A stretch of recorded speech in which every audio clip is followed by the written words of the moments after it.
입니다. 반갑습니다.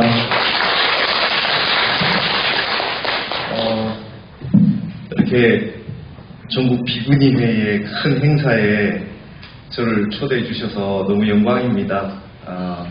우리 회장이신 봉각 스님, 그 다음에 운영위원회 위원장이신 상도 스님을 비롯해서 우리 비구니 회의 전체 큰 어른 스님들, 이 스님들 많이 모시고 제가 이 앞에 있으니까 그래도 초대를 해주셔서 감사한데 제가 불감당입니다. 너무 반갑고 어떻게 이렇게 초청을 받고 4차 산업혁명 시대의 불교와 수행자의 역할에 대해서 좀 해달라고 말씀을 하셨는데 사실 저도 잘 모릅니다. 4차 산업혁명 너무 어렵습니다. 실제로 아직까지 규정이 잘 안 돼 있고요. 제가 이렇게 4차 산업혁명에 대해서 얘기를 해달라고 하는 게 아무래도 어쩌다가 강제 유튜버가 돼가지고 유튜브에 뭐 방송이 나가고 이렇게 해서 그런 것 같은데 실제로 스님 저는 예전에 그냥 불교대학 일반 사찰의 불교대학을 강의를 그냥 다 대학원생들이 하지 않습니까? 그래서 그 강의를 하다가 한 분이 제가 이제 흡하려다 뭐 이렇게 한문도 좀 쓰고 하니까 이걸 촬영을 좀 하겠다고 복습용으로 그래서 그냥 촬영을 했던 게 있었고 그러다 이제 코로나가 됐는데 코로나가 와서 이제 우리 절에서 다들 강의를 하고 있었는데 갑자기 강의를 못 하게 되니까 그냥 하던 강의를 촬영을 해서 좀 올리자 이렇게 말씀을 하셨는데 혼자서 이렇게 해보니까 못 하겠더라고요. 처음에 카메라 앞에서. 이제는 대학원이나 이런 강사 스님들도 그러시고 교수 스님들도 이제 코로나 한 몇 년 겹치시면서 다 익숙해지셨는데 카메라 앞에 하나 놓고 강의하기가 쉽지 않았잖아요. 그래서 처음에 못하겠다 그랬다가 예전에 했던 걸 그냥 올려드려서 예전에 뭐 사스, 메르스 이런 것처럼 한 2달 지나고 나면 끝날 줄 알고 그렇게 조금 올리던 것이 내린다고 생각하고 했던 것이 이제 점점 길어지면서 예전 거니까 영상이 왜 그러냐 뭐 화질이 안 좋다 뭐 이래가지고 다시 내려가지고 뭐 이렇게 도와주는 분이 있어서 따듬어서 올리고 뭐 이러다가 이제 점점 길어져서 예전에 했던 강의들을 그냥 올리게 됐습니다. 저는 유튜브에 그냥 강의를 올리는데 이제 어른 스님들 보시면 틀린 말도 많을 거고 엉뚱한 소리 하는 것도 많을 텐데 저는 그냥 그 생각으로 했습니다. 이제 제가 타너 스님을 연구해서 박사 논문을 썼는데요. 내년 되면 타너 스님이 40주기가 되거든요. 입적 40주기가 됩니다. 근데 이런 생각합니다. 이제 제가 출가하고 얼마 안 있어서 큰 스님들이 한 달에 2분씩도 돌아가시고 막 그렇게 한꺼번에 많이 돌아가시더라고요. 2000년대 초반에 막 이렇게. 근데 이제 지금 생각을 해보면 그 앞에 많은 큰 스님들이 입적을 하셨는데 이제 오실 때가 안 됐겠나 이런 생각이 듭니다. 그런다고 했을 때 이제 어떻게 우리가 다음 시대에 우리 불교계와 한국의 정신문명을 어떻게 우리가 이어나갈까라고 생각했을 때에 그 큰 스님들이 새로 오셔가지고 뭔가 다시 불교 공부할 수 있는 그런 컨텐츠들이 우리 사회에 있어야 된다 이런 생각을 하게 됐고 이 유튜브라고 하는 걸 통해서 이제 그런 생각을 하게 됐죠. 그래서 다시 온 타너 스님이 만약에 지금 와 있다면 아니면 조금 있다가 온다면 친구들하고 같이 핸드폰 가지고 스마트폰 가지고 유튜브 볼 거다 이렇게 보다가 어디 하나 딱 걸려서 스님이 옛날 공부하던 게 걸리면 그렇게 돼서 갑자기 몰입이 돼서 낭대구가 됐을 때 뭔가 공부를 했을 때 전생의 공부를 쫓아가다 보니까 다시 불교의 근본으로 들어오시지 않겠나. 그래서 예를 들면 타너 스님 같은 경우에 팔리어하고 버머 티베더로 불교 공부하시는 것보다는 아무래도 한문으로 하시는 게 좀 나으실 것 같고 성철 스님이 윗바사나 하시는 것보다는 다나산 하시는 게 좀 나으실 것 같고 그래서 저는 일단 어른 스님들이 20세기의 큰 스님들이 다시 오신다고 했을 때 좀 공부하실 수 있는 그런 거리들을 컨텐츠로 만들어서 남겨둬야 되겠다라고 하는 그런 원력으로 막 짓거려 놓은 강의지만 유튜브에 지금 올리고 있습니다. 그래서 그래서 뭔가 이제 새롭게 시작되는 새로운 21세기를 위해서 뭔가 새로운 불교의 내용들 가지고 세상을 선도해 나가고 올바른 정신과 마음 수행을 할 수 있는 그런 이제 기틀을 마련하기 위해서 시대에 발맞춰 나가는 뭔가가 필요하지 않겠나 이런 생각을 해서요. 내년에 40주기지만 돌아가신 날, 입적하신 날 추모 달해제 열심히 하는 것보다 그분들이 다시 오셨을 때 본인의 전생에 해놓으셨던 공부가 다 이렇게 볼 수 있는, 누구나 볼 수 있는 형태로 만들어져 있는 것이 좋겠다. 제가 BTN에 처음에 나간 것은 다름이 아니었습니다. 유튜브에 타너 스님을 치면 미래 예언했는 거라는 얘기들이 잔뜩 올라와 있고 또 맞지도 않아요. 맞지도 않고 실상과 부합하지도 않는 말들이 올라와 있으면서 거기에다 뭐 다른 얘기들을 해서 좀 이상하게 돼 있는 유튜브 그 컨텐츠들이 가득 있었습니다. 그래서 제가 이거를 타너 스님의 사상으로 화엄과 그 다음에 스님의 선사상과 우리 불교 교학 사상과 제대로 된 이 동양학의 회통 사상으로 이 컨텐츠를 한번 덮어보리라. 그런 생각을 해서 막 강의를 해서 타너 사상 특강학을 올려서 그래서 지금 어느 정도 타너 스님 하면 불교에 정통하신 분으로 좀 하는 부분으로 만들어 줬으면 좋겠다 이런 생각을 했습니다. 그래서 제가 지금은 그런 생각을 많이 합니다. 4차 산업이라고 하는 거와 불교라고 하는 것이 결론적으로 말씀드리면 동떨어져 있는 게 아닙니다.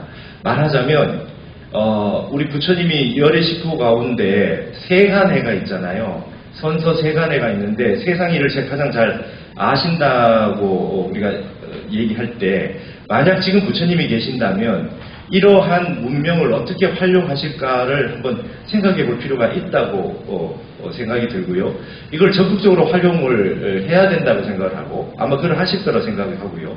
그리고 4차 산업이라고 하는 이 안에 있는 컨텐츠들이 알고 보면 굉장히 불교의 내용들이 현실화돼서 법륜이 굴러서 이렇게 만들어진 거 아닌가라고 생각될 정도로 우리 불교의 근본 교리와 부합하는 내용들이 펼쳐져 있는 거다. 이런 생각이 듭니다. 그래서 일단 제가 이제 뭐 자료집에 글을 하나 간단하게 써와가지고 이거 에세이식으로 쓴 거를 하고 그 다음에 이걸 먼저 간단히 읽고 뒤에 PPT의 사진들을 좀 보면서 그렇게 한번 말씀을 드려볼까 합니다. 먼저 저도 그랬습니다. 저도 사실은 뭐 이렇게 문명의 이익이나 이런데 얼리 어댑터가 아니고 굉장히 그 문명에 그 좀 느린 편이고요. 그리고 대부분 그 많은 분들이 우리 스님들이 그러하듯이 새로운 것이 왔을 때보다는 옛날 거를 더 좋아하시고 그런 걸로 알고 있습니다. 저 역시 그랬습니다. 저도 출가하고 나서 운전면허 따고 이랬습니다. 그러니까 이 문명에 대한 이 기계 문명에 대한 거부가 굉장히 많거든요. 저도 그랬거든요. 근데 이제 그 유튜브라고 하는 걸 이렇게 통해서 이렇게 보니까 여러분 그거 아십니까, 스님? 기독교하고 천주교에 있는 분들이 우리 불교 거 굉장히 많이 봅니다. 이분들이 절에 못 가잖아요. 그리고 불교 내용이 굉장히 대단하다는 걸 다 알거든요. 그런데 절에도 가지도 못하고 불교대학도 못 오고 하니까 궁금하긴 굉장히 궁금하고 대단하다는 걸 알고 있어요. 근데 집에서 유튜브를 보니까 얼마나 좋습니까? 그래서 굉장히 많이 보고 있다는 거예요. 그리고 이거는 이제 이렇게 되면 종교가 구별되어져서 이렇게 나눠져 있는 그런 형태가 아니라 융합되고 회통될 가능성이 굉장히 많은 겁니다. 그리고 이제 목사님들이 그 강의하고 뭐 설교하는데 마음 얘기를 굉장히 많이 하고 인연법 얘기하고 막 이러잖아요. 그러니까 불교 컨텐츠가 아니면은 그걸 다 설명하기 힘든 그런 형태가 된단 말이죠. 그래서 이런 부분들을 적극적으로 활용해서 하다 보면 저절로 불교 사회의 어떤 그 상황들이 펼쳐질 수 있다. 그리고 올드 미디어라고 해서 KBC, MBC 뭐 이런 그 방송들 9시 뉴스 스님들도 요즘 다 틀어놓고 잘 안 보시잖아요. 그리고 뭐 JTBC라든지 이런 종편들 있는데 그것도 늘 틀어놓고 안 보시고 보통 뉴스를 유튜브에 시간 지나고 나서 그다음 이렇게 뉴스 보실 것만 보되 젊은 사람들은 2배속, 1.5배 속도로 봅니다. 그러면 처음에는 제가 유튜브를 올리니까 아유 10분, 15분짜리만 올려야 돼 그러시더라고요. 근데 뭐 이렇게 편집도 잘 못하고 그냥 막 올려놨더니 요즘은 10분, 15분씩 보는 분이 없습니다. 40분, 50분짜리를 모든 불자들은 그냥 라디오 틀어놓듯이 틀어놓고 보세요. 듣습니다. 그리고 심지어 좀 나이 젊으신 분들은 배속을 빨리 해서 듣습니다. 그러니까 그 스님들께서 강의하셨던 내용, 뭐 이렇게 설법하셨던 내용들을 그냥 올려주시면 돼요.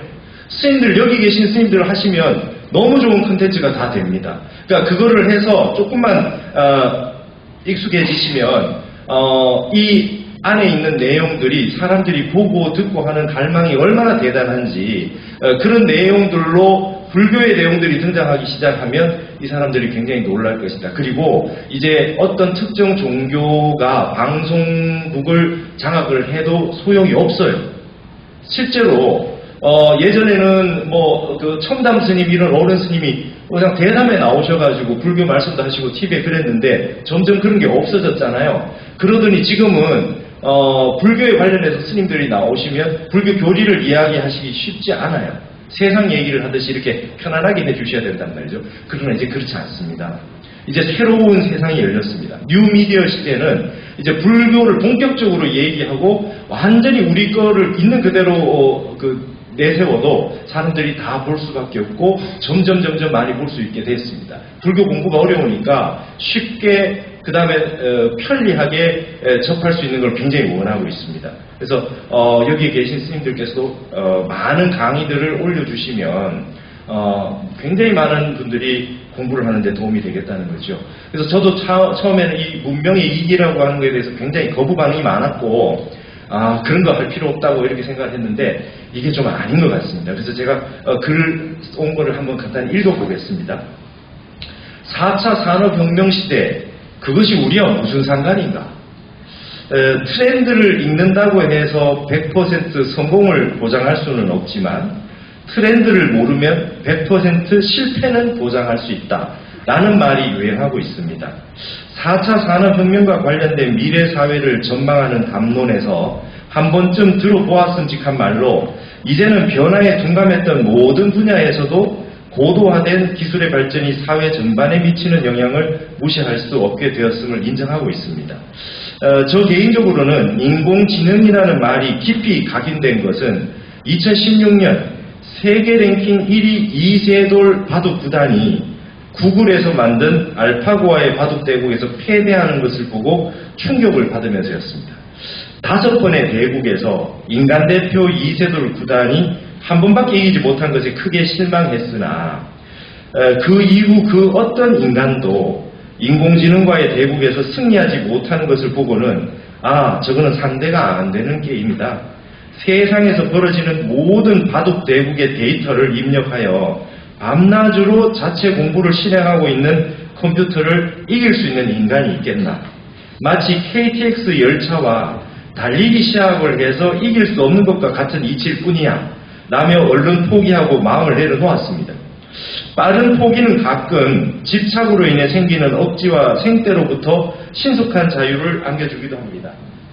하지만 뭔가 깨우치 않은 뒷맛과 씁쓸했던 기억의 여운은 꽤 오랫동안 지속되었습니다. 이렇듯 4차 산업혁명은 마음과 인간성을 소중히 여기는 불교계에는 뭔지 모를 미심쩍은 불안감을 선사하는 그 무엇이었지만 그렇다고 해서 거부할 수도 무시할 수도 없는 필연적인 변화의 물결이요 거스를 수 없는 대세임에는 틀림없는 것이기도 합니다. 시각들, 명암과 양면성 4차 산업은 양면성이 있죠. 4차 산업혁명 이전에 우리 인류는 이미 많은 산업혁명을 겪어왔습니다. 18세기 전기기관이 발명되면서 1차 산업혁명은 시작되었고 전기 에너지를 통한 대량 생산이 가능해지면서 2차 산업혁명을 맞이하게 됐습니다. 지난 세기 후반에는 컴퓨터와 인터넷을 기반으로 한 지식정보의 스마트 혁명인 3차 산업혁명이 지구촌을 강타했습니다.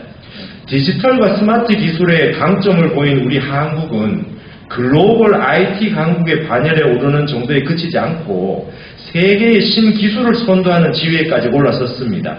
여기에 다시 인공지능, 가상현실, 빅데이터 등의 개념조차 온전히 이해하기 힘든 용어들이 느닷없이 등장하면서 4차 산업혁명이라는 괴물은 온통 세상을 집어삼키고 있는 중입니다.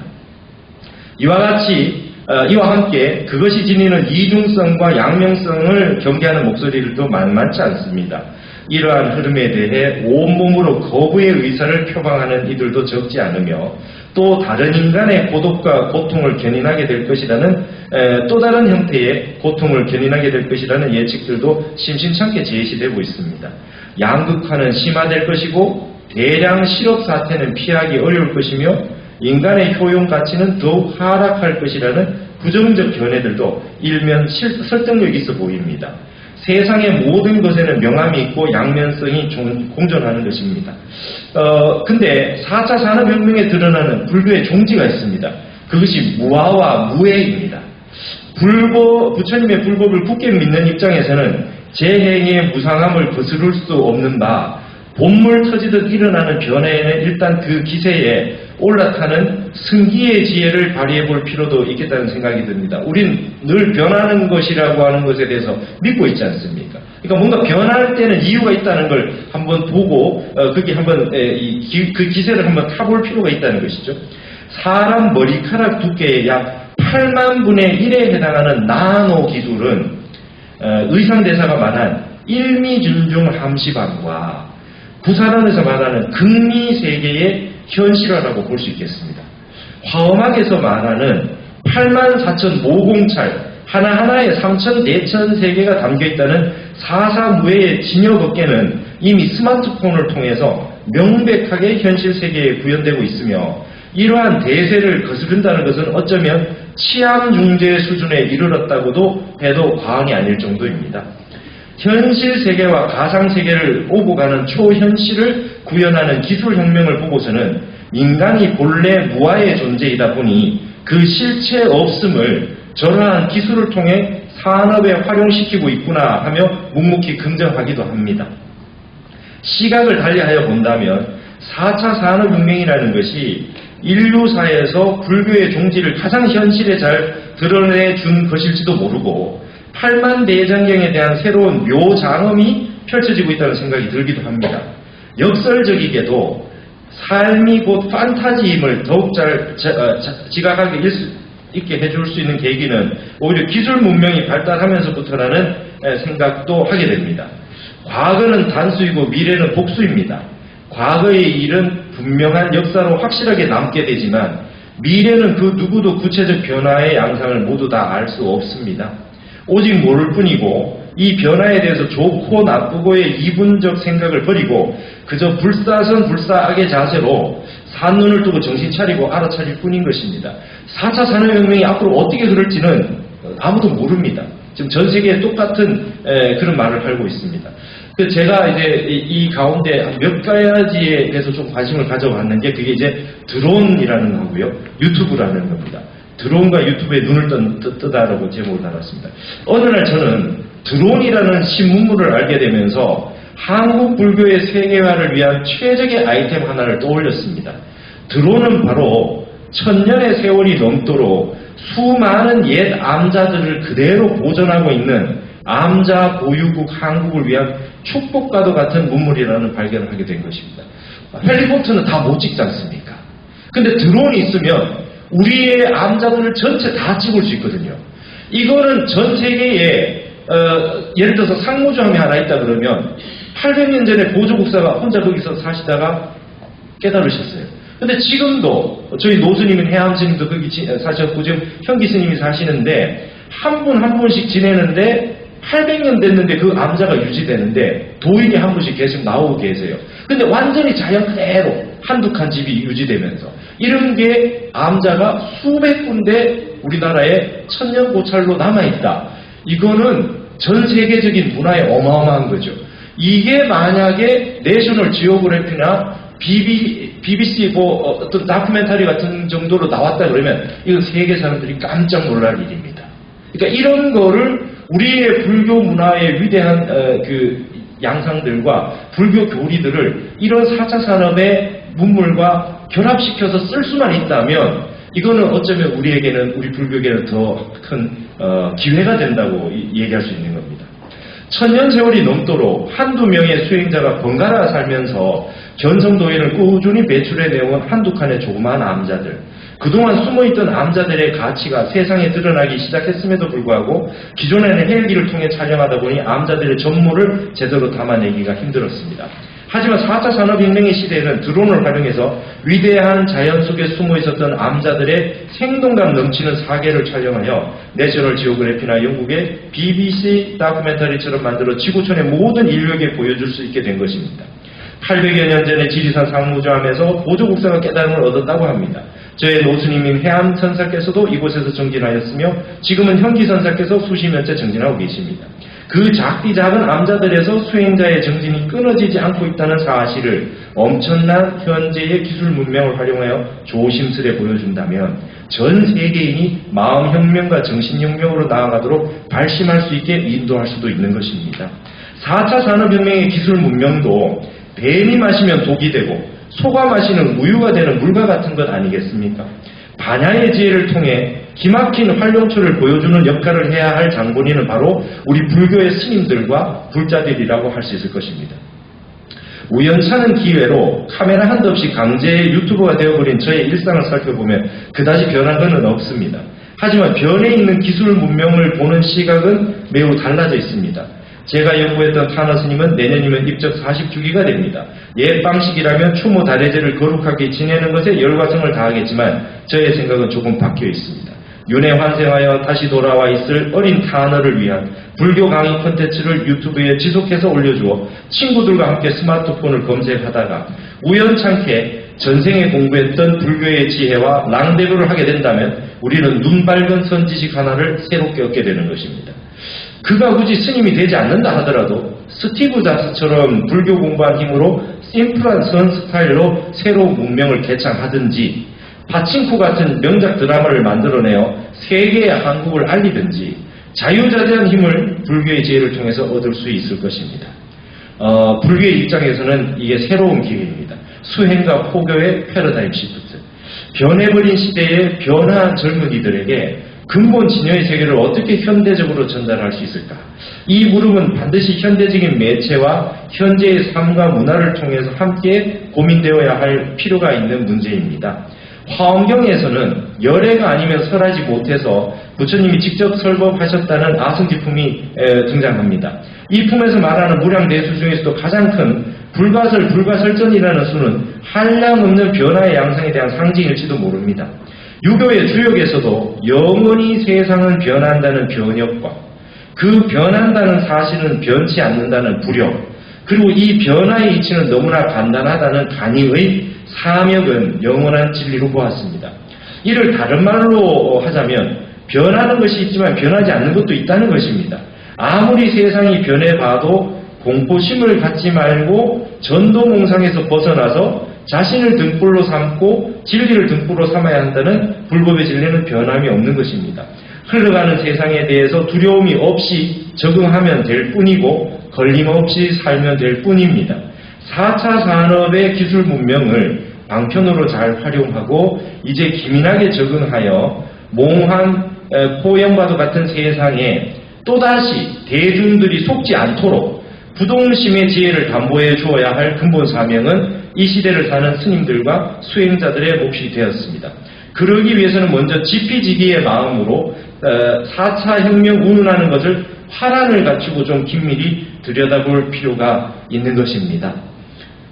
일단은 제가 이 근본적인 어떤 기본 패턴에 대해서는 이렇게 글을 한번 써봤고요. 이걸 가지고 이제 이 화면 가지고 조금 이렇게 보면서 말씀을 드려보도록 하겠습니다. 지금 우리는 어떤 시대를 살고 있는가? 제가 예전에 중문학을 전공했는데요. 중국의 20세기의 최고 문호라고 하는 사람이 루신이라는 사람이 있었습니다. 노신이 1936년에 세상을 떴는데요. 이분이 했던 말이 不知道时候的时候 이랬어요. 우리는 시대를 알 수 없는 시대를 살고 있다. 이게 20세기 초반에 서양의 문물과 기계 문명과 과학 기술이 들어와서 중국의 고전과 부딪히면서 청나라가 무너지고 새로운 시대가 왔을 때 노신이라고 하는 중국의 최고의 문호가 했던 말입니다. 시대를 알 수 없는 시대를 살고 있다. 근데 이게 지금 100년 지났는데 여전히 우리는 유효한 질문이고 유효한 이야기인 것 같습니다.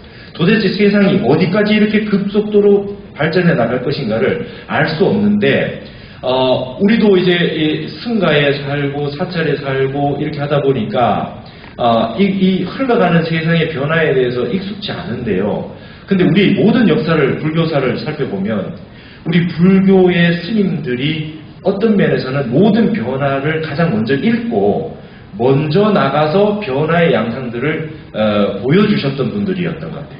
그러니까 이 대책을 세워주는 것까지 우리 불교의 몫이었던 거라는 생각이 듭니다. 대중투수주의로 따라갔던 것이 아니라 먼저 가서 이거네 그러니까 정확하게 딱 파악을 해서 이거 불교에서 봤을 때 딱 이런 이치라. 그러면 이렇게 되면 앞으로 이렇게 될 거라. 그럼 사람들이 이렇게 힘들어지겠지. 그러면 대책은 이렇게 세워야 된다. 이렇게까지 나가줬던 게 우리 불교의 역사가 아니었던가 이렇게 생각이 들거든요. 그래서 지금도 어디까지 흘러갈지 알 수 없는 이 불교의 세계의 이 4차 산업이라는 건데 도대체 4차 산업이 뭐냐는 거죠. 제가 말씀드렸듯이 이세돌이 저 바둑에서 졌어요. 근데 제가 그때 이걸 실시간으로 봤습니다. 제가 바둑을 좀 뜰 줄 알거든요. 근데 여러분 보셨습니까? AI가 이세돌한테 연거푸 3판을 이기고 한 판을 졌어요. 그리고 마지막 판을 또 AI 이겼는데요. 한 판을 이세돌이 이길 때 이런 현상이 일어났어요. 이세돌이 한 번 장고를 합니다. AI가 바둑을 딱 떴는데 이세돌이 가만히 놓고 초읽기에 들어갈 때까지 장고를 합니다. 왜냐하면 너무나 이상한 수를 떴거든요. AI가 너무나 이상한 수를 떴어요. 그래서 이게 컴퓨터가 앞에 3판을 졌지 않습니까?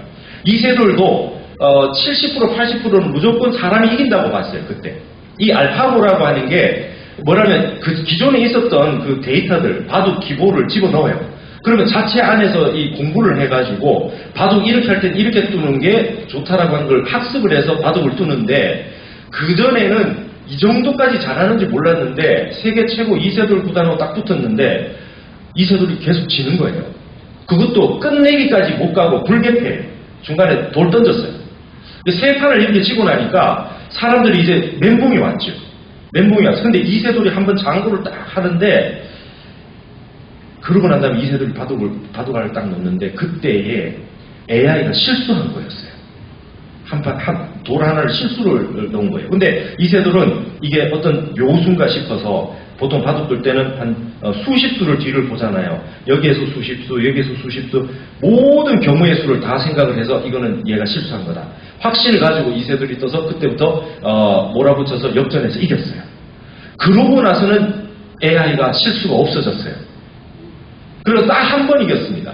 그래서 이세돌이 끝나면서 하는 말이 이거였죠. 이거는 인간의 실패가 아닙니다. 나 개인 이세돌이 진 겁니다. 이랬어요. 근데 나중에 끝나고 났더니요. 지금 AI가요.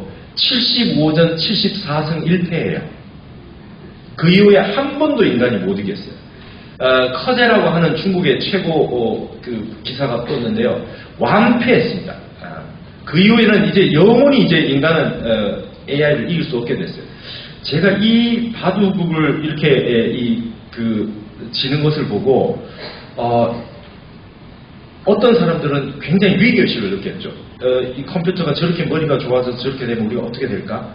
이 사회에 대해서 이 컴퓨터가 뭔가 SF 영화처럼 지배하거나 이런 상황이 오지 않을까 걱정하는 측면이 하나 있었고 그 다음에 낙관론자는 이런 게 있었죠. KTX하고 달리기 해서 누가 이기나 그런다고 해서 우리가 기차에 우리가 조종을 받고 살지는 않아.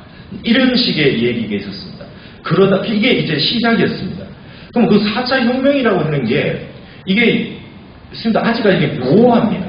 3차 혁명하고 4차 혁명하고 구분이 잘 안 돼요. 그러니까 1차는 분명했어요. 농업혁명에서 전기기관차 나가지고 산업혁명이 일어난 거잖아요. 2차는 뭐 다른 거 없습니다. 전기가 생긴 겁니다.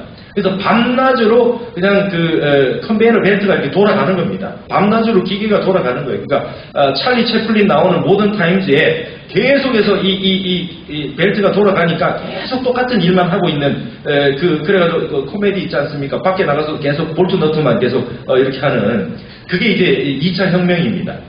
그게 전기로 이런 거죠. 3차는 이제 지난 세기에 있었던 이제 컴퓨터와 인터넷이라고 하는 정보혁명이었습니다. 엘빈 토플러가 나와서 제3의 물결 운운했던 그게 이제 펼쳐진 겁니다. 근데 4차는 그냥 컴퓨터와 데이터가 아니라 얘가 자동으로 스스로 인공지능처럼 지능을 가진 겁니다. 그래서 이거를 가지기 시작하면서 지가 알아서 확장을 시키고 온갖 일들을 다 하는데 이게 이제 우리 생활로 쑥 들어온 겁니다. 모든 소비와 모든 요즘 은행에 잘 안 가시죠? 네, 은행에 잘 안 가셔도 됩니다. 그러니까 그런 형태의 쇼핑, 거의 쇼핑몰에 쿠팡에다 시켜서 다 할 수 있는 형태로 된 거. 이제 이런 것들이 이제 4차 혁명이라고 하는 건데 이것이 이제 말하자면 정보화된 것이 자체 내에 이 지능을 가지기 시작했다는 거, 굉장히 수준이 높아졌다는 거. 이게 이제 4차 혁명의 핵심입니다. 그래서 이 4차 혁명이라고 하는 게 3차 혁명까지는 우리가 데이터를 만들고 꾸리고 이렇게 보고해서 우리가 좀 장악이 될 수 있었는데 4차부터는 우리가 인간의 역량을 좀 초월해버리는 메타라고 하는 용어들이 자꾸 쓰이기 시작하는 겁니다. 메타가 된 겁니다. 우리가 상상할 수 없는 보이지 않는 세계에 어마어마한 데이터들이 빅데이터라고 하는 형태로 만들어지면서 이게 이제 어마어마한 괴물이 되어 가는 거죠. 그래서 이제 4차 하면 산업하면 떠오르는 것들이 이제 사람이 운전 안 해도 된다. 스마트카가 있다. 이렇게 데이터가 있으면 사람이 오면 지가 알아서 이게 서는 작용을 한다. 이 정도까지. 그 다음에 아까 말씀드렸듯이 이제 드론을 띄우는데 예전에 또 드론을 조종했을 거 아닙니까? 근데 조종했는데 드론이 이제 인공지능을 가져요. 그럼 지가 알아서 촬영을 하는 거죠.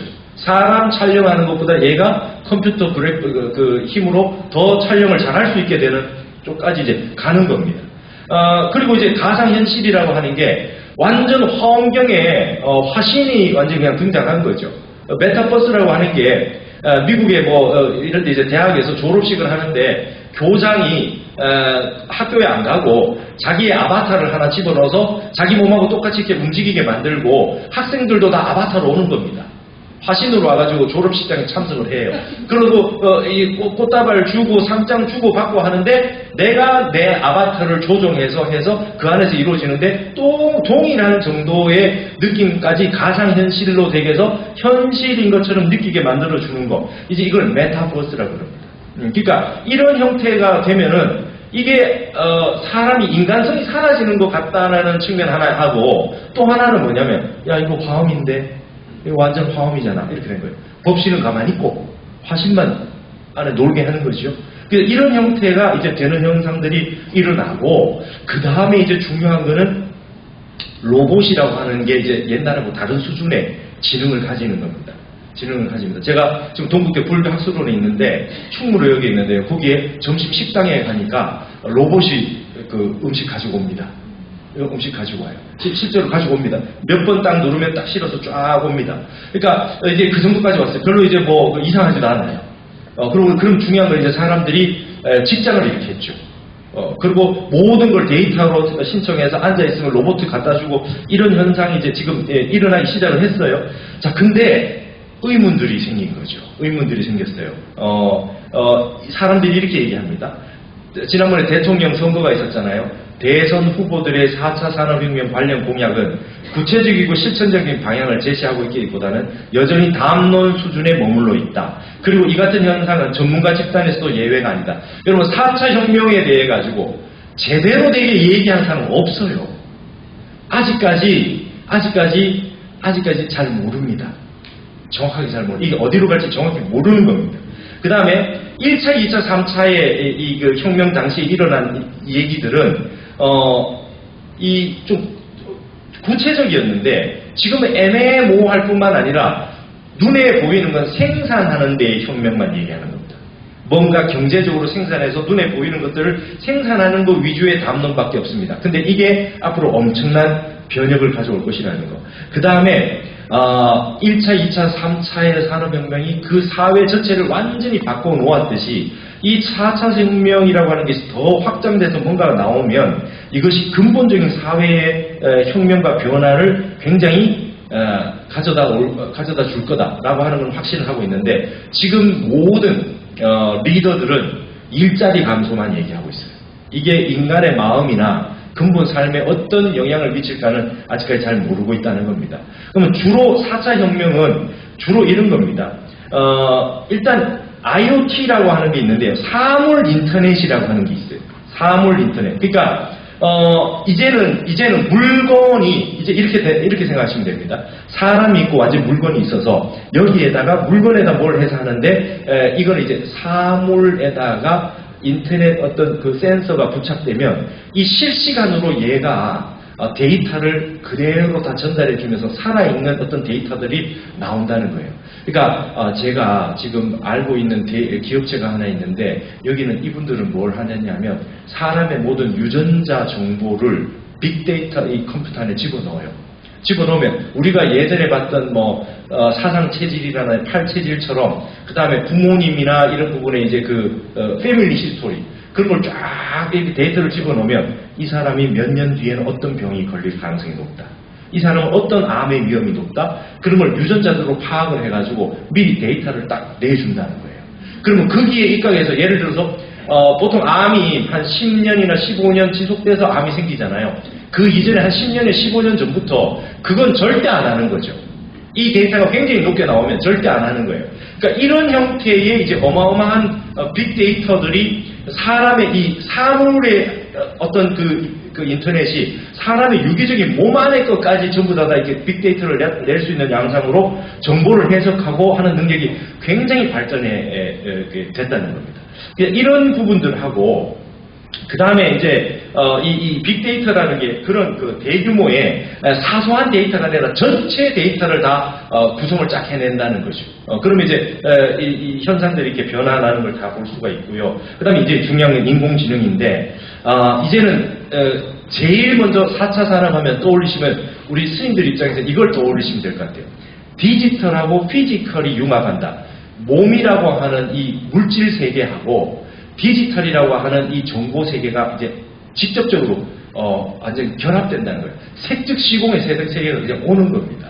데이터가. 그렇게 이렇게 되면 어떻게 되냐면 여기 보시면 사람 손하고 기계 손이 만나가지고 이 융합되는 어떤 시스템의 형태가 된다는 거죠. 그러니까 지금 제가 이게 컴퓨터를 손으로 때리고 있잖아요. 딱 누르면 이렇게 넘어가는데 여기에 정보가 달려 있다는 것이죠. 그러니까 이렇게 되면 한마디로 이게 디지털과 피지컬이 만나는 건데 이런 형태가 되는 겁니다.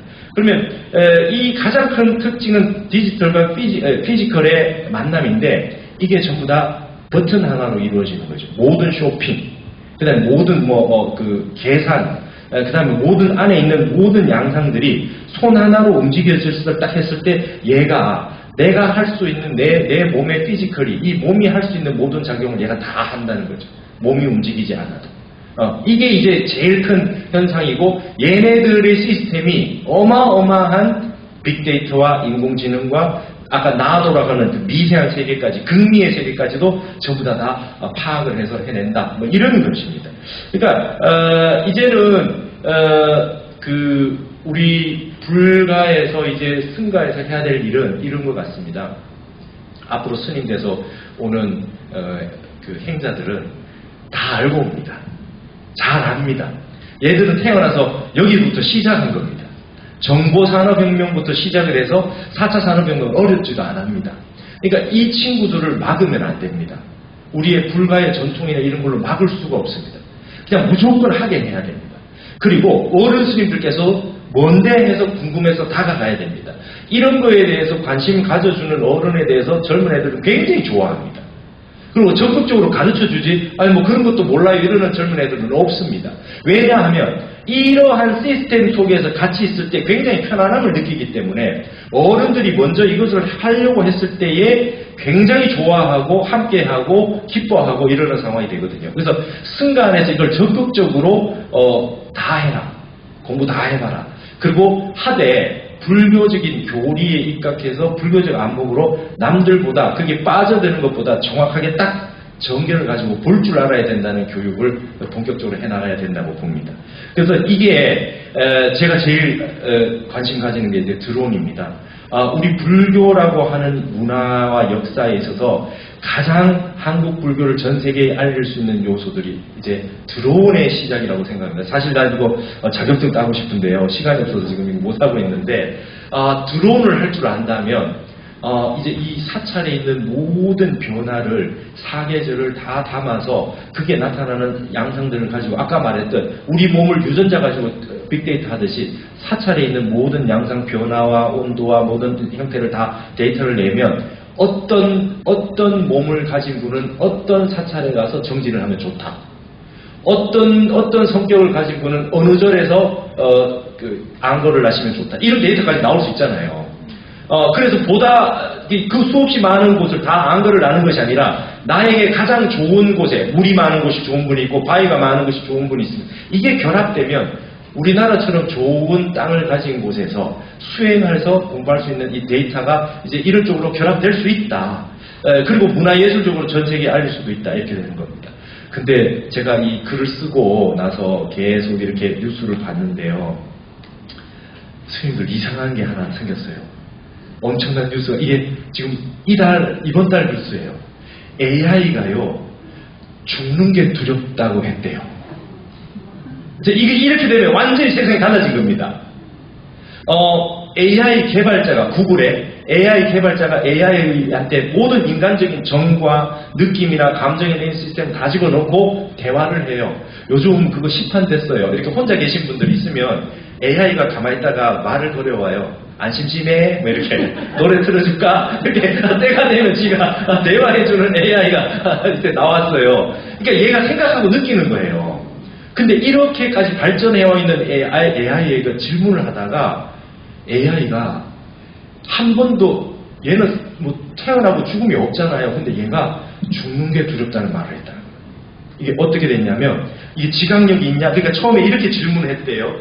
레미제라블을 읽어봤어? 장발장 레미제라블을 읽어봤어? 그러니까 정의와 불의, 연민, 신, 위대한 뭐 선물 뭐 이런 그런 걸 위대한 신을 위한 선을 위한 구속과 자기 희생이 좋았어. 이렇게 얘기했대요. 근데 그 다음에 내가 명왕성에 가면 뭘 볼 수 있을까? 이렇게 물었더니 AI가 거대한 계곡을 보게 될 거야. 빙산, 간헐천, 크레이터들 뭐 이런 것들도 다 볼 수 있을 거야. 이 AI가 엄청난 그 지식도 있고 감정도 느낀다는 거예요. 지식과 감정을 같이 느낀다는 겁니다.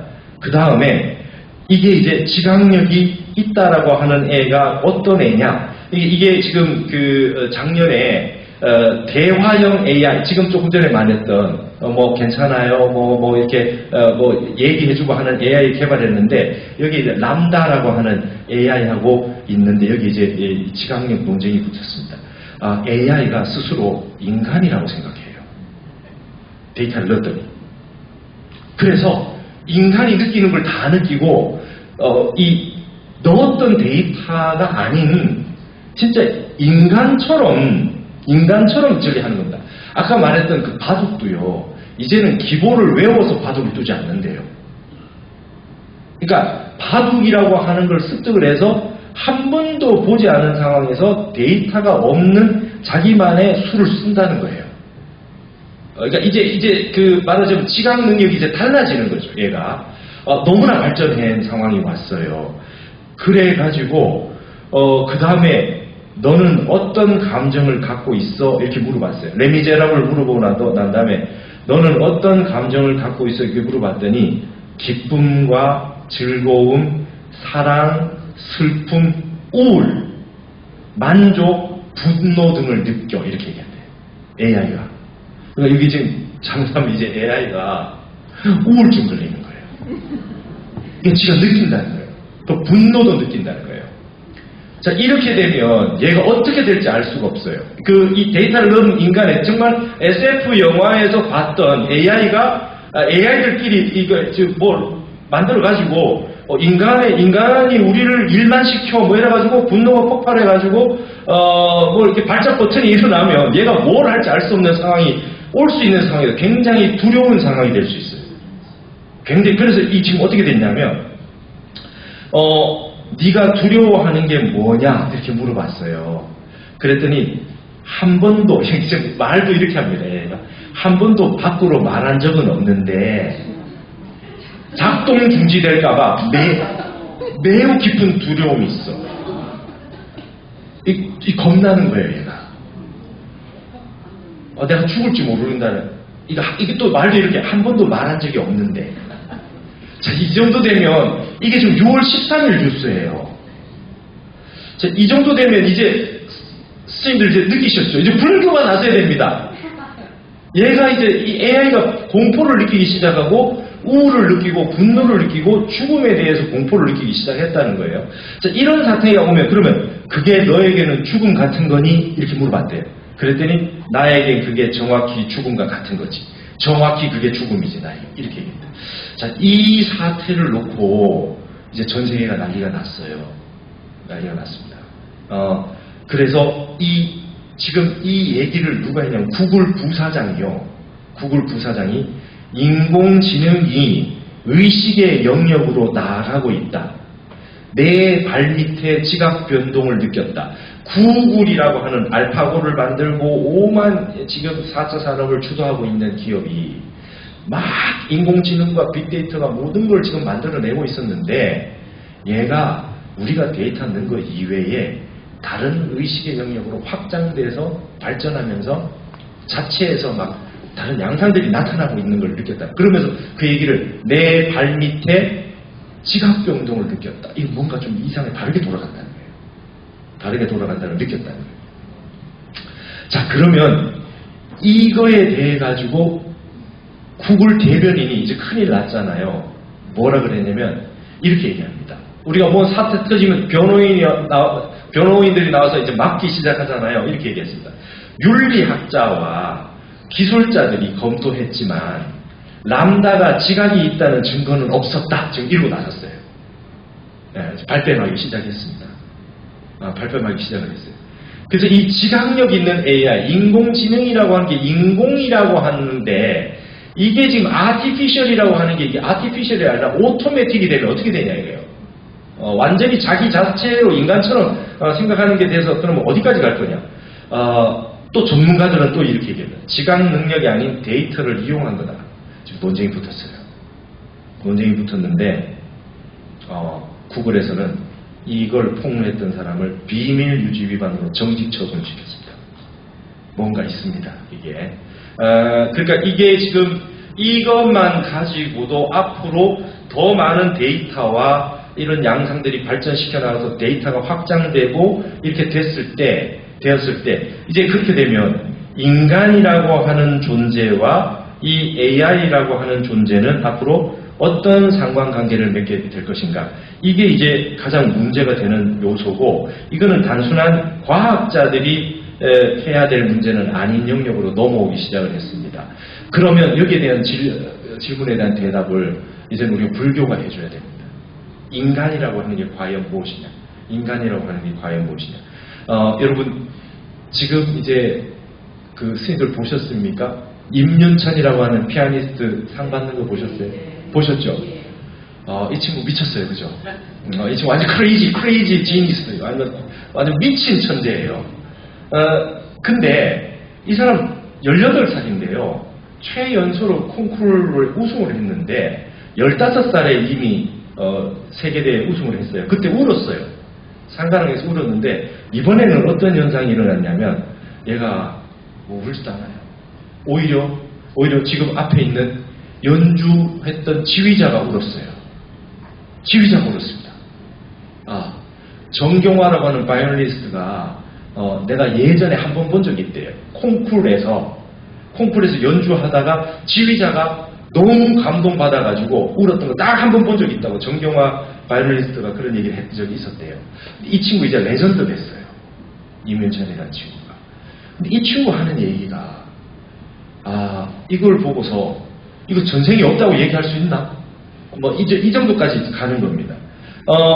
라흐마니노프라는 작곡가가 내가 왜 이런 곡을 작곡했는지 모르겠다 라고 했는 이 피아니스트가 작곡한 거잖아요. 라흐마니노프라는 사람이 손이 이렇게 커요. 그래가지고 이 사람이 작곡해놓은 걸 사람이 칠 수가 없어요. 손이 적어가지고. 근데 이게 가장 어려운 곡인데 이 사람은 피아노 연주가에서 이 완전한 예술가로서 음악가로서 이 올라가기 위한 엄청난 자기의 어떤 향상일로에 대한 그런 생각이 많았던 사람이었던 것 같아요.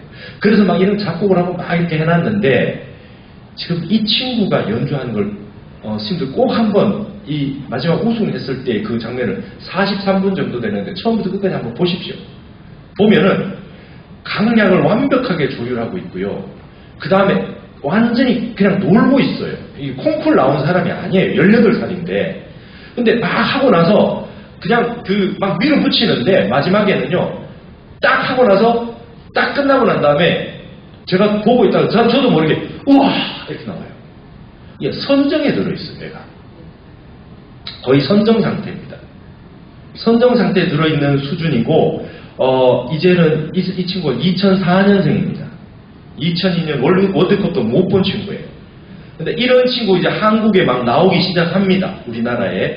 그러니까 이제 이런 우리나라가 지금 이거 4차 산업의 어떻게 보면 주도 국가거든요. 근데 이런 형태의 이제 정신 능력이라고 하는 부분에 해결책까지도 한국이 뭔가 제시해 줘야 될 운명이 있지 않느냐 생각이 들 정도예요. 이 친구가 나왔는데 지금 한국 현상이라고 하는 말을 쓰기 시작했어요. 외국에서. 그러니까 첼로, 뭐 바이올린, 뭐 피아노 이런데 그냥 콩쿨 나가면 한국 애들이 그냥 1등 하는 거예요. 지금 국악경연대회 비슷한 거예요. 국악경 전주 대사선 놀이 같아요.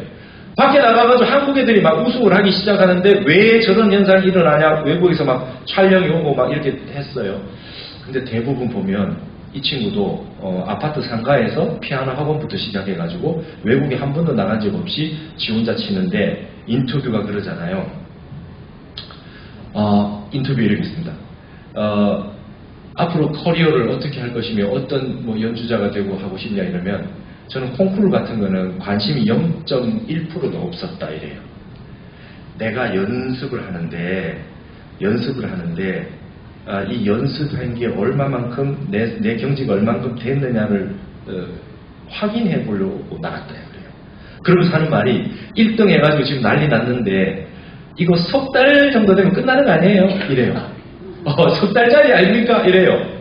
그러니까 이게 지금 어느 수준이냐면 왜 약간 냉소적으로 잘 나가는 사람 보면서 하는 얘기 있잖아요. 야 그래 봐야 석 달짜리야. 이런 얘기를 18살 지가 하고 있어요. 그러면 네가 하고 싶은 게 뭐냐 물어보니까 산에 가서 피아노하고 둘이 살고 싶대요. 산에 가서 피아노하고 둘이 살고 싶대요. 근데 그러면 내가 돈을 못 벌잖아요. 그래서 좀 나오긴 나와야 돼요. 이래요. 그러니까 완전히 다른 세계에 있고 이 큰 업적이라고 생각하지 않는다 그래요. 근데 이제 그러고 난 다음에 너는 생각할 때 뭐를 생각하냐니까 가야금을 만들었던 우룩 선생을 생각한대요. 우룩을. 가야에서 나라가 망해가지고 신라에 가서 가야금이라는 걸 만들면서 그 슬퍼하면서도 자기 몸을 상하지 않은 애이불비 그 경지가 어떤 가야금 그 뜯는 소리가 우룩의 가야금 뜯는 소리는 어떠했을까? 저는 그런 걸 상상하면서 모든 것을 초월해서 그 사람이 음악을 했지 않았을까요? 저는 그 사람을 생각하면서 피아노를 칩니다. 이래요. 듣도 보도 못한 애가 나왔어요. 예? 예. 그러니까 이게 지금 어떤 상황이냐 하면 이제 우리나라가 외국 걸 배워가지고 따라가던 시대가 끝났다는 걸로 보여집니다. 이제는 우룩을 얘기하고요. 이제 완전히 그냥 지가 그냥 피아니스트의 세계에 궁극의 세계를 얘기하고요. 사람들이 물어봅니다. 그렇게 볼 게 많고 즐길 게 많은데 너는 하루에 몇 시간 연습을 하냐고 하니까 하루 종일 하죠. 하루 종일 하죠, 이래요. 몇 시간 하냐? 하루 종일 한대요. 이번에 그 콩쿠르에 나와가지고, 가장 그 인상 깊었던 하이라이트가 뭐냐? 가면은 뭐 세계적인 연주자도 만나고, 음악가도 만나고, 막 거기서 인사하고 그런 게 너무, 큰 경험이잖아요. 가장 하이라이트가 뭐냐? 그러니까, 며칠 동안 난 연습만 해서 만난 사람이 없어요. 만난 사람이 없는데, 민박집 아줌마 아저씨가 대단하시더라고. 한국에서는요, 저녁에 피아노를 칠 수가 없어요. 근데 4시까지 쳐도 계속 치라고 했대요. 그 사람이 이번 콩쿠르의 하이라이트예요.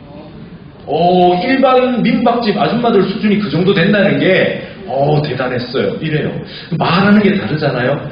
굉장히 우리가, 우리 스님으로서 굉장히 눈독 들여지는 아이가 등장했어요. 진명스님의 시흥에서 태어났대요. 지금 어디 사는지 모르겠지만. 근데 스님도 한번 보시면 얘가 눈이 약간 불안해요. 그죠? 얘가 앞으로 어떻게 될지를 알 수가 없어요. 이러한 어마어마한 천재가 이제 한국에 이 친구가 앞으로 그 연주의 어떤 계획이 잡혀 있었는데요. 제일 좋은 자리가 7만 원짜리였대요. 근데 이제는 이 친구의 공연을 직접 보기 어렵습니다. 우리나라 사람들. 이게 예매할 수가 없을 겁니다. 그리고 앞으로 어마어마한 많은 이 계약서가 수십 장의 계약서가 이 앞에 올 거고, 어머니 아버지를 유혹하러 올 거고, 스승을 올 거고, 우리랑 계약하자 그러고, 별의별 욕심 많은 어른들이 와서 얘를 괴롭힐 겁니다.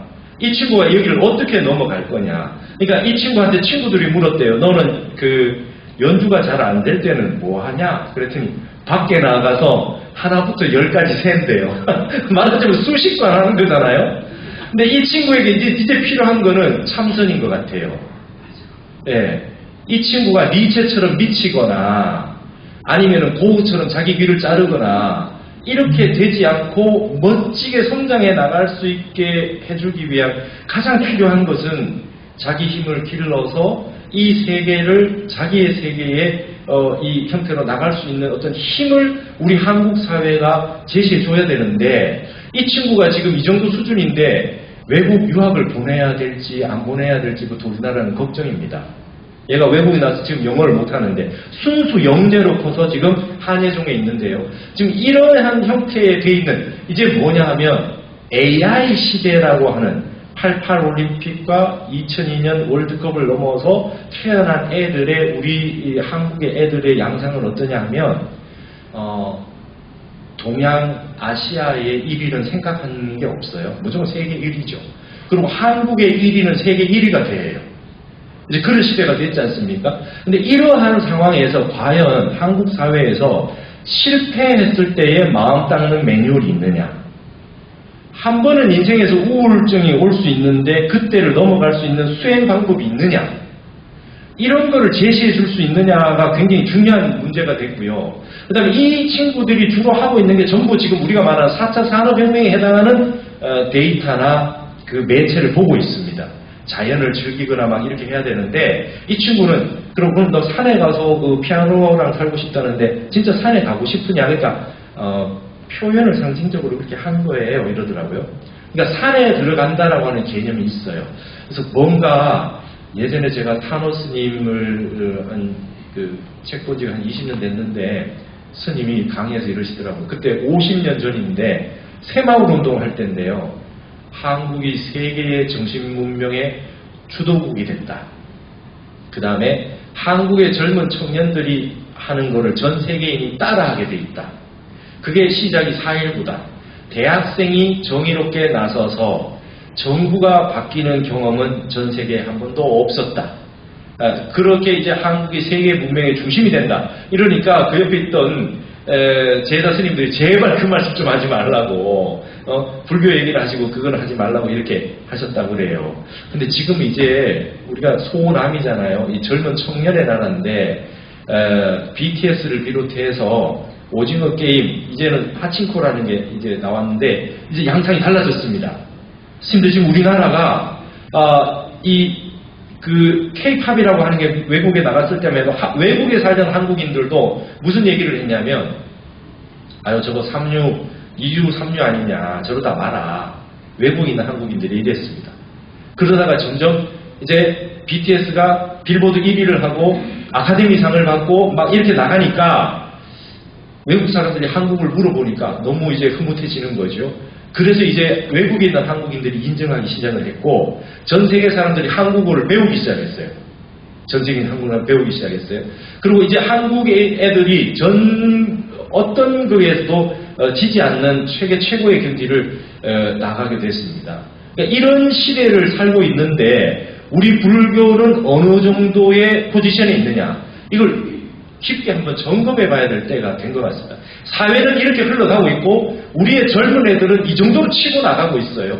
근데 여기에 사회 문제와 이 젊은 애들 이런 이 친구들이 뭔가 문제가 생겼을 때 이걸 우리 불교가 어떻게 수행과 마음을 고요하게 하고 자기를 다독이고 무유공포 원리전도몽상 이렇게 하게 우리가 어떻게 도와줄까에 대해 가지고 깊은 고민을 이제 본격적으로 해야 되는 시기가 왔다고 생각이 듭니다. 제가 예전에 중문학을 전공할 때 한국이 중국보다 못하지 않은데라고 하는 생각을 했던 가장 강력했던 기억이 바둑의 이창호라는 친구였어요. 바둑 두시는 분은 이창호를 안 좋아하는 사람이 없을 겁니다. 이창호는요 싸우지 않아요. 그렇죠? 바둑판에서 어떤 사람이 싸움을 걸어와도 니는 네 길을 가고 나는 내 길을 간다.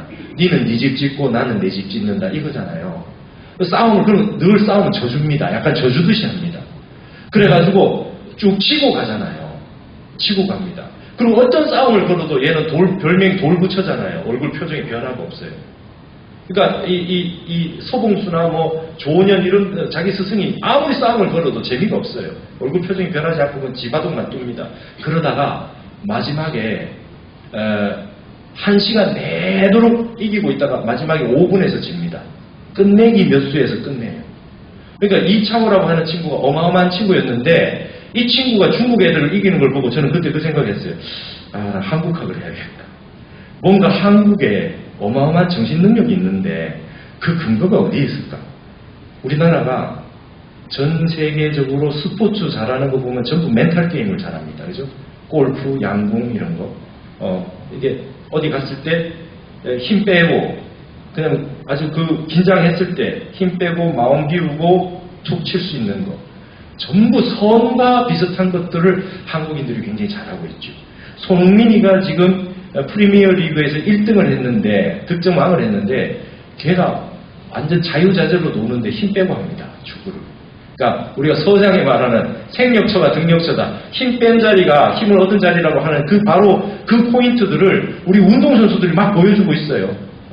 그러니까 그런 부분들이 한국이 어마어마한 그런 양상들이 지금 벌어지고 있는데 이것들을 이제는 우리가 불교를 뭔가 전해주는 것보다도 세속을 불교화하는 게 필요한 겁니다. 세속에서 벌어지고 있는 양상들을 어떻게 불교적으로 설명해 줄까가 더 중요한 시기가 됐다고 봐집니다. 우리가 불교 콘텐츠를 가지고 경전을 이걸 들이밀어서 보라고 하기보다도 니네들이 하고 있는 게 이게 바로 부처님의 이러한 거였고 조사스님이 이런 말씀이었고 불교에 있는 이런 내용이었다 해서 세간을 불교적으로 전부 다 다양하게 설명할 수 있는 부분으로 가야 되지 않겠나라는 생각이 벌어집니다. 왜냐하면 지금 보셨듯이 AI라든지 4차 산업혁명이 나타나는 양상은 무상과 무아와 사상오해와 이런 것들이 그대로 보여주고 있지 않습니까?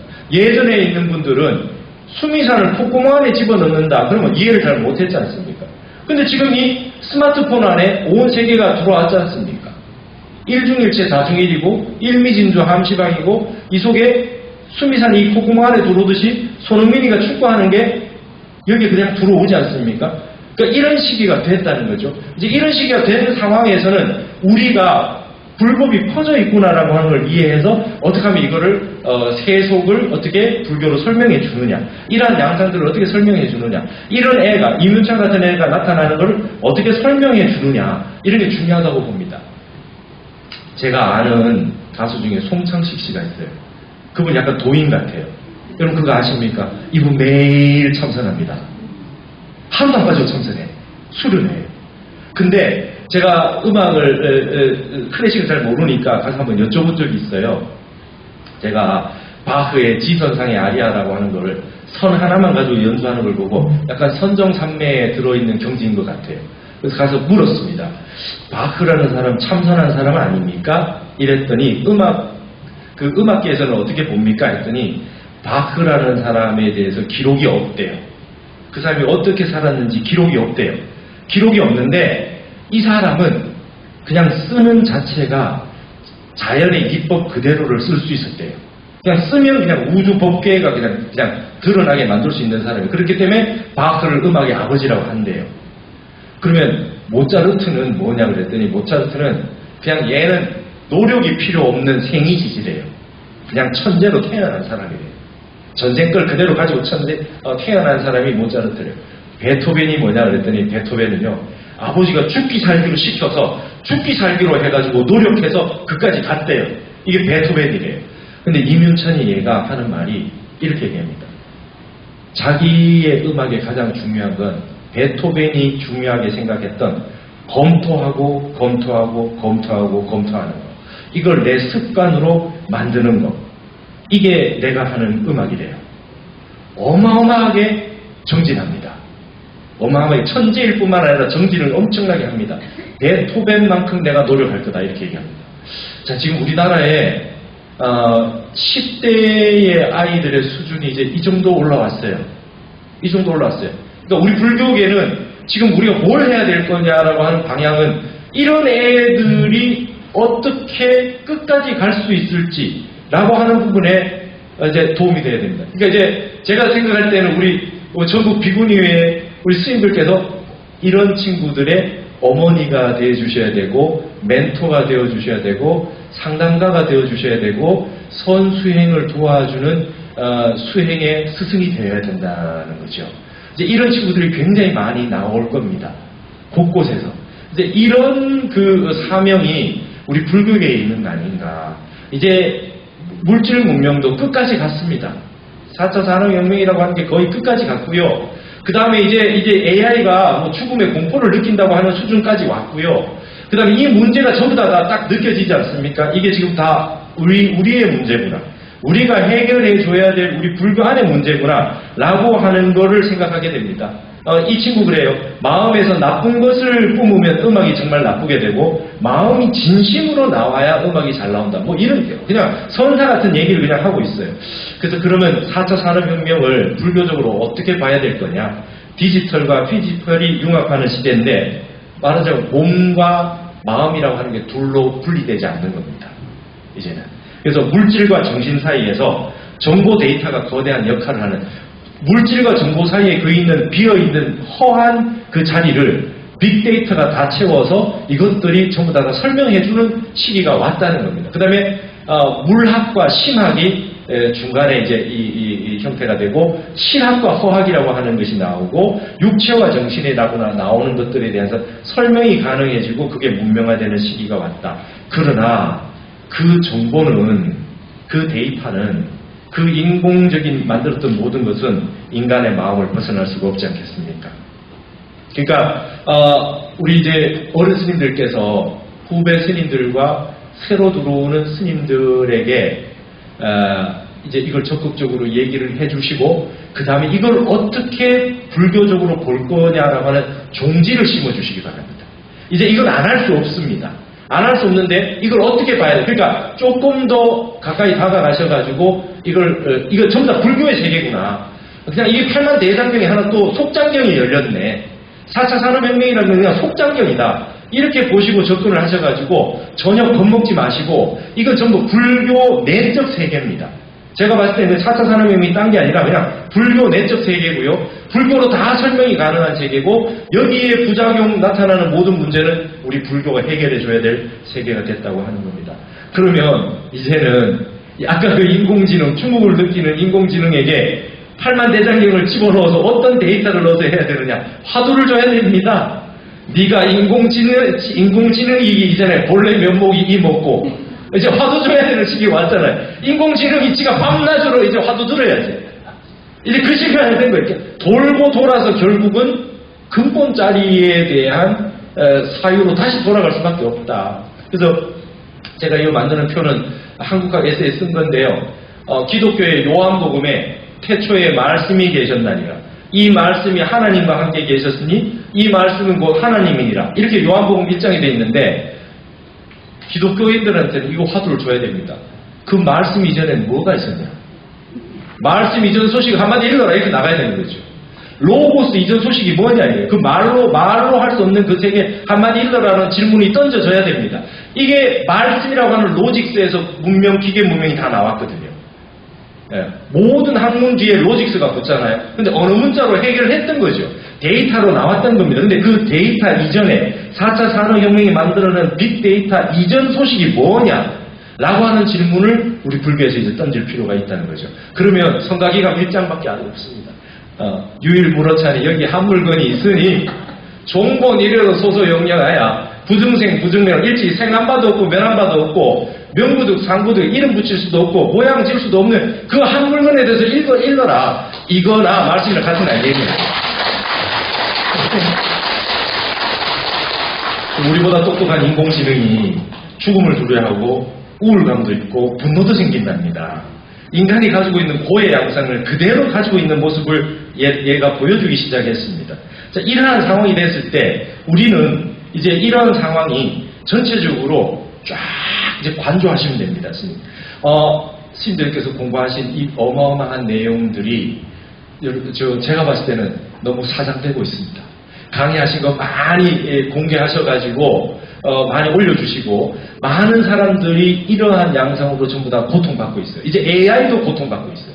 인간이 너무 불려가지고 내가 지금 이제 어떤 상황이 될지 알 수 없다는 것까지 갔습니다. 장진이라고 하는 화백이 그림을요 평상시 본인이 늘 그리던 그림 사람이 나오고 나무가 나오고 까치가 나오고 해가 나오는 자기 그냥 평상시 그리는 그림 그려놓고 제목이 선아님이 있는가 이런 작품이 이래요. 망공스님한테 어렸을 때 배웠고 경봉스님한테 가서 비공이라는 불명을 받고 했던 이 장욱진 화백이 평상시 자기 사는 삶의 모습을 그대로 그려놓고 선이라고 했어요. 이제 우리가 벌어지고 있는 4차 산업혁명도 별거 아니다. 4차 산업혁명도 별거 아니다. 그래서 이런 부분들에 대해서 마지막으로 요것만 말씀드리고 끝내려고 합니다. 4차가 아니라 100차 산업이 와도 문제는 마음이다. 인류의 영원한 과제는 마음혁명이다. 저는 이렇게 생각합니다. 스님들 감사합니다. 제가 뭐 이렇게 4차 산업혁명의 전문가가 아니고요. 이 많은 디테일한 내용들은 전문가들이 많습니다. 그런데 얼마든지 우리가 찾아서 공부할 수 있고요. 스님들의 역량, 그동안 공부하셨던 그 역량이면 이런 건 아주 쉽게 하실 수 있어요. 관심만 조금 가지면 됩니다. 그리고 그동안 스님께서 정진하셨던 모든 걸로 이거를 정확하게 보셔가지고 세상 사람들에게 알려주십시오. 아직까지 4차 산업이 뭔지 아무도 제대로 모릅니다.